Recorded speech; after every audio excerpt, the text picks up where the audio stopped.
Hi, my name is Jake, and I am a bookish drummer.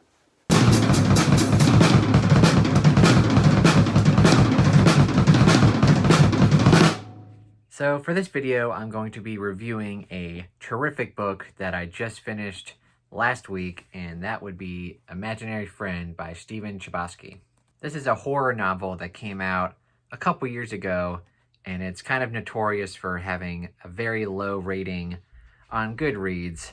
Not a lot of people are a huge fan of it, but I'm happy to say that I loved this book. I gave it 5 stars, and I'm kind of mad at myself because I just made my updated top 10 books of all time, and this book probably would have made the list, I'm sure. This book is in very serious contention for best book of the year for me. I loved it so much. So let's get into exactly why I love this book so much. Some sections of this video are going to be non-spoilery. Some sections are going to be filled with spoilers. So I'll make sure to put down a banner whenever I'm going to talk about the book in any kind of serious detail.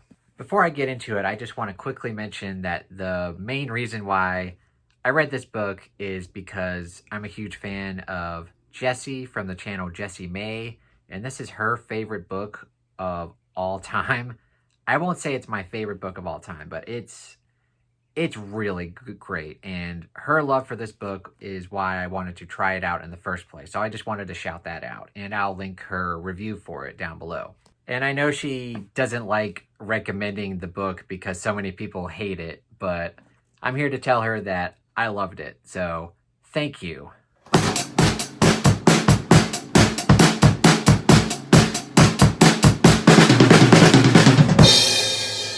So the basic premise of this book, what I went into the book knowing, is that it's about this boy and his mom. They move to a new town, and very quickly the boy goes missing. And 6 days later, he shows up seemingly unharmed, but he starts to hear the voice of an imaginary friend, and this voice in his head keeps telling him that he needs to build a tree house in the middle of the woods, or else everyone he knows is going to change forever. So it's a pretty intriguing premise for a horror book, because you start it and you get into it and your mind kind of wanders and you're like, what exactly is going on? What could be going on? I have to figure this out. And as you get deeper and deeper into the book, you kind of start piecing things together and you slowly start to realize what exactly is going on. And quite frankly, this book is just very unpredictable and crazy in the best ways possible.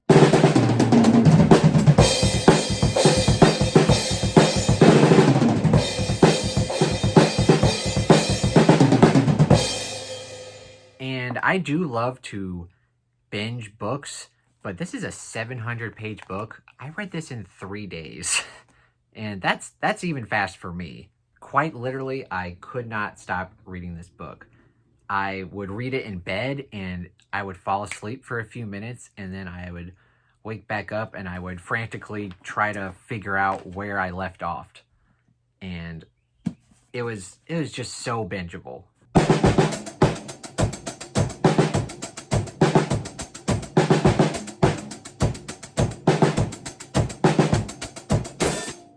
I love the horror genre, but even as an avid horror fan, horror books in general can be very hit or miss for me. And the main reason why is because unless a book has very compelling and empathetic characters that you want to either root for or root against, whatever is going on in the book, however crazy it may be, I'm not going to care about what happens.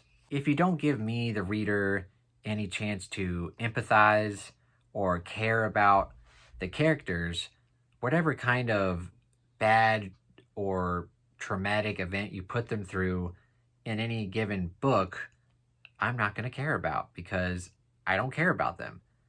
But what makes this book a standout horror book is that Chbosky gives so much time to making you love these characters, especially the mom and the son, Kate and Christopher. And that's a huge reason why this book was great for me. Kate and Christopher, the mom and son.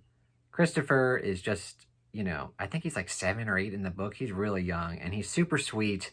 And then you've got the mom who will quite literally do anything to protect her son. And that's always great to see.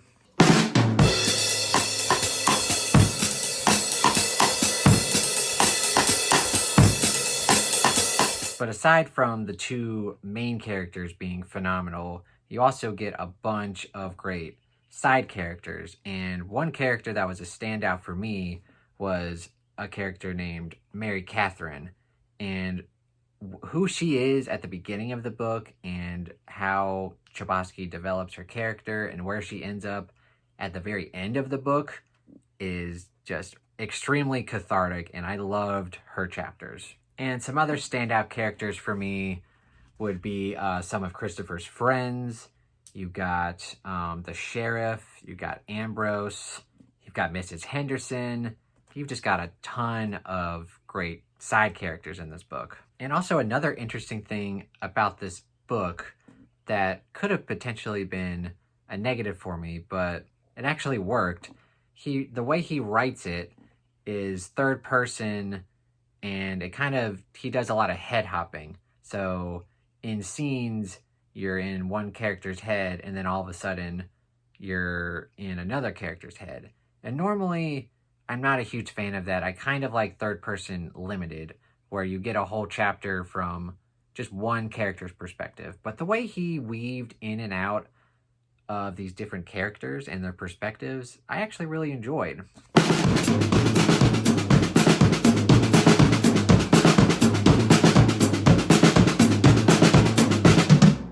As far as negatives for this book, I did give it 5 stars, so obviously I don't have any major complaints, although I do see why people tend to give it lower ratings than like people like me or Jesse.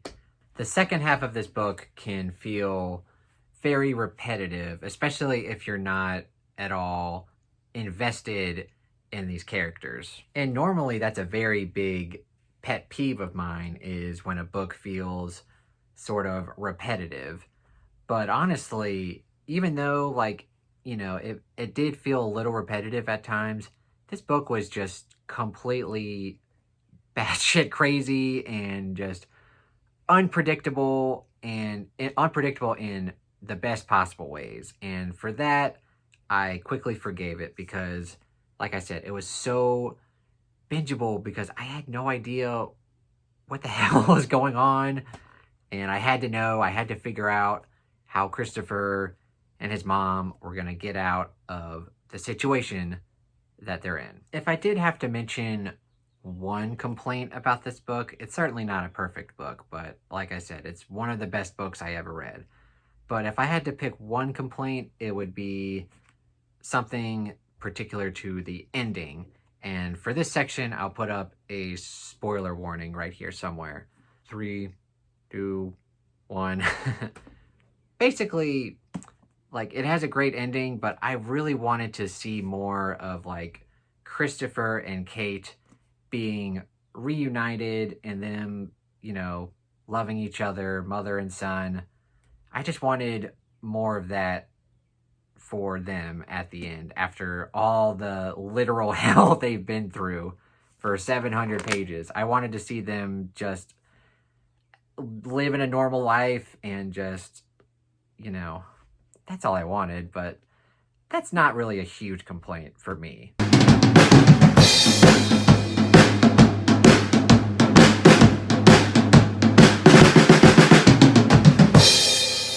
Even though this is definitely a horror book, I wouldn't necessarily say it's scary. It's definitely not the scariest book I've ever read. I would chuck that up to Misery by Stephen King.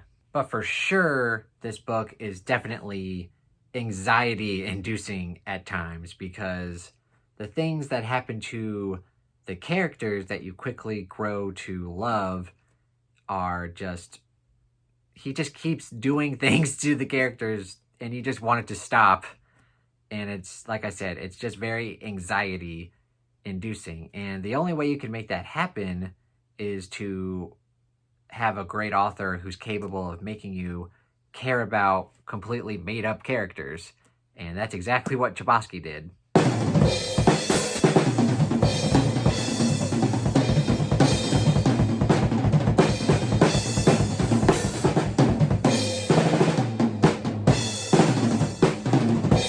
Okay, so for this part of the video, I definitely want to talk about more of the second half of the book and really dig deep into some spoilers. So if you have not read this book and you don't want to be spoiled at all, click off and go watch another one of my videos. Shameless plug.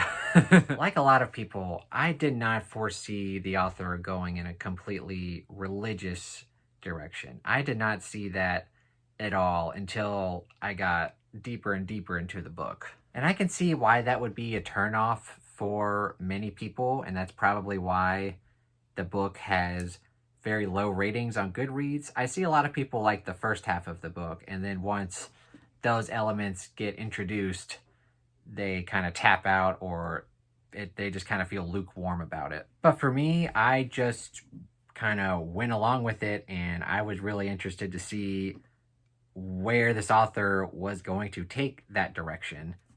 And for me, I'm not a very religious person at all. I would consider myself an atheist, but I still find various religions fascinating and interesting to read about. And the way that Chbosky introduces the religious elements and kind of puts his own spin on the lore of Christianity with having, the devil, and then you have Eve trying to be the one to stop him, I thought that was pretty cool. And like I said, I love when books are unpredictable, and I love when authors don't write, like a timid book. And what I mean by that is just kind of regurgitating an old idea, or just putting out something that, the majority of people are gonna like. I want an author to just go all out on it and just give us something new that we've never seen before, give us something new to experience. And Chbosky for sure did that with this book. And Christopher's and Kate's chapters were definitely a standout for me, but maybe one of my favorite aspects of this book is Mary Catherine's chapters and her arc throughout the whole book. Once I kind of realized that this book was going in a more religious direction, her chapters became much more intriguing, and her story definitely brings home the more religious aspects and themes for this book. When we're first introduced to her in her first few chapters, we quickly realize that Mary Catherine has basically been brainwashed, and that she really believes that if you even think about committing a sin, you are committing a sin. So she has a very fearful relationship with God. So for her to start out as that sort of character, and then to see everything else that happens to her, she begins to explore sexuality, and she literally has an immaculate reception. And then for me, probably my favorite chapter in the book is when she's like flying down the road, and she's basically yelling at God. And that moment for me was so cathartic, for her to kind of realize the hypocrisy of it all. Like, she's literally screaming at God, like, why did you set up so many rules that we can't possibly follow? Why are you punishing me even though I'm trying to do what's right? And for her to basically, in that chapter, sacrifice herself and hit all of those deer to save Christopher and Kate was just brilliant. And I like I said, that's probably my favorite chapter of this book, and it was incredible.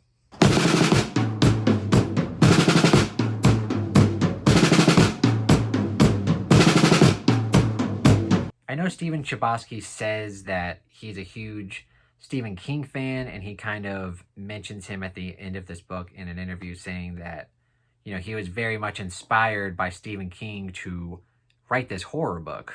But for me, it feels more like, at least structurally and premise-wise, it feels more like a Dean Koontz book. It feels something that Dean Koontz would try to write or would want to write.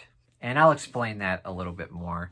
Dean Koontz often gets compared to Stephen King. They both came out roughly around the same time, and they're both kind of horror and suspense authors. The main difference between them, though, is that Dean Koontz will take an amazing premise or an amazing idea, and the story is compelled not through the characters necessarily, but through the plot. And Stephen King is the exact opposite. He'll take a seemingly dumb or cliche idea, and he'll propel the story forward through his masterful character work. With Imaginary Friend, I feel like you get the best of both worlds.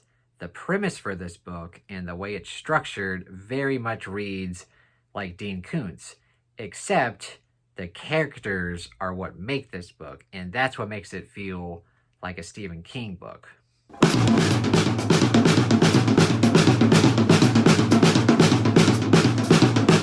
So to basically sum up this review, I love this book. It's one of the best books I've read in a very long time, especially for horror. It's definitely one of the best horror books I have ever read.